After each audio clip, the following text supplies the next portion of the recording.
এক রাতের বৃষ্টিতেই বেহাল হাসপাতাল চত্বর, জল থই থই ঘাটাল সুপার স্পেশালিটি হাসপাতাল। জরুরি বিভাগ সহ পুরো চত্বরেই জলমগ্ন। জল পেরিয়েই যাতায়াত করতে হচ্ছে রোগী সহ নার্স, স্বাস্থ্যকর্মী ও চিকিৎসকদের। হাসপাতালের এই বেহাল অবস্থায় ক্ষুব্ধ রোগীর পরিজন থেকে স্বাস্থ্য দপ্তরের কর্মীরা। যদিও হাসপাতালের তরফ থেকে জানানো যাচ্ছে বিষয়টি গুরুত্ব সহকারে দেখছেন তারা, জল সরিয়ে ফেলার ব্যবস্থা করা হবে।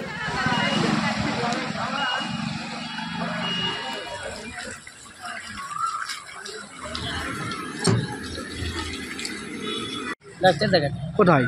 হসপিটাল। কি অবস্থা হাসপাতাল চত্বরের এখন? পানি হচ্ছে, বমি হচ্ছে। হাঁটু সমান জল। হ্যাঁ, কীভাবে যাতায়াত করছেন? এখন কী করবো, করতে তো হবে। খুবই সমস্যা, হ্যাঁ উপায় নেই। হ্যাঁ, কোনো উপায় নেই না। কী নাম আপনার?